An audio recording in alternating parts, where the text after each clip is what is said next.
what I wanted to say is that there's a misinterpretation అనుకోండి, misinformation అనుకోండి, false information అనుకోండి, ఏమనుకోండి, it is no road show, it is no procession. Just థియేటర్కి వెళ్తుంటే జనాలు ఎక్కువ బయటకు వస్తే జస్ట్ అలా వేవ్ చేసి మళ్ళీ లోపలికి వెళ్ళిపోయి మళ్ళీ థియేటర్ లోపలికి వెళ్ళిపోయాం. అండ్ థియేటర్ లోపల మీ సినిమా చూసిన కొంచెం సేపటికి సార్ నా వర్క్ అసలు ఏ పోలీసు కానీ ఎవ్వరూ నాకు వర్క్ అసలు నన్ను కలవలేదు, నాతో ఏం చెప్పలేదు. నాకు చెప్పిందల్లా అది పైగా మా మేనేజ్మెంట్ సైడ్ నుంచి వాళ్ళు మా వాళ్ళు వచ్చి చెప్పింది ఏంటంటే, సార్ బయట ఓవర్ క్రౌడ్ అవుతుంది, మీరు దయచేసి వెళ్ళిపోండి అని చెప్పారు. వాళ్ళ పోలీసు వాళ్ళందరూ బయట చాలామందికి ప్రాబ్లం అవుతుంది సార్, ఓవర్ క్రౌడ్ అవుతుంది, మీరు వెళ్ళిపోండి అంటే నేను వెళ్ళిపోయా. సినిమా స్టార్ట్ అయిన కొంచెంసేపు నేను వెళ్ళిపోయా.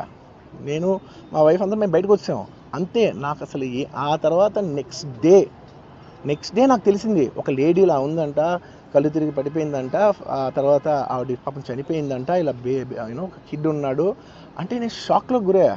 అంటే నాకు తెలీదు అసలు, నెక్స్ట్ డే వరకు నాకు అసలు తెలీదు. I had no idea. ఎందుకంటే నేను నా పిల్లోనే పక్కన పెట్టుకున్నా, నా వైఫ్, నా కొడుకు, నా కూతురు థియేటర్లోనే ఉన్నారు. నాకు తెలీదు. నిజంగా అలా జరుగుండి ఉంటే, నాకు తెలుసుండి ఉంటే నేను వాళ్ళు తీసుకుని వెళ్ళిపోతాను కదా, మినిమం కదా, ఎవరైనా వాళ్ళ పిల్లలు వాళ్ళు తీసుకుని వెళ్ళిపోతారు కదా. నాకు తెలియని కూడా తెలియదు. సరే పిల్లలు వాళ్ళు చూసుకుంటారు, మనం వెళ్ళిపోతే క్రౌడ్ క్లియర్ అయిపోతే, ప్రాబ్లమ్ సాల్వ్ అయిపోతే నేను వదిలేసి వెళ్ళిపోయా.